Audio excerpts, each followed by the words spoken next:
In the past few weeks, the Eurozone has been in the news for all the wrong reasons. With countries like Spain and Greece on the brink of default, I'm here with Peter Cooper, who's going to break down the entire Eurozone crisis for us. Peter, can you tell us what's going on? I mean, it's just crazy. It's not very easy to follow, is it? No. Yeah. But last week we had a deal which was supposed to be the deal to solve everything, which involves a recapitalisation of the banks in Europe and a write-off of Greek debt and a new fund to back up the banks. But already this week we've got that falling apart. The Greeks are now saying they're going to have a referendum on their part of the deal.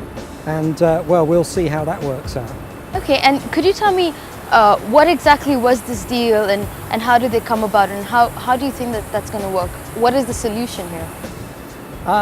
It's a complicated deal, but the idea was to give the Greeks a 50% forgiveness on their enormous debts. Which was only actually 20% of the overall debt, Yes, that's right.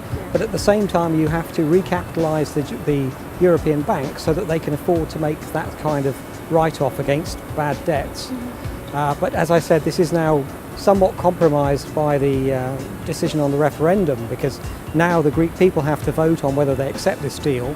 And if you look at them on the streets of Athens, it doesn't seem likely that they're going to accept anything. And do you think by Greece coming out of the Eurozone, would that still prevent, another global meltdown? To some extent, at least it takes the worst case off the table. Okay.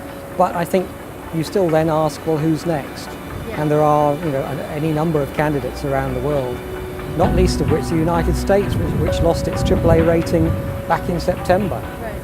And what can the stock markets and bond markets expect? It's going to be very turbulent. You're going to have violent movements of stock markets, and we saw at the end of last week. There was a big rally because everybody thought it was sorted out. I mean, today there's been a big fall because everybody thinks suddenly, well, we didn't expect a Greek referendum. Is that another stage in the crisis? And of course it is.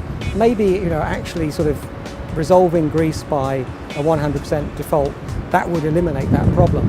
But then you have to deal with the chaos that follows. Great, thank you so much for your time. Let's meet in the next 2 weeks maybe, and I'm sure there'll be more. Let's discuss this more. It'll be very interesting. Thanks so much, Peter.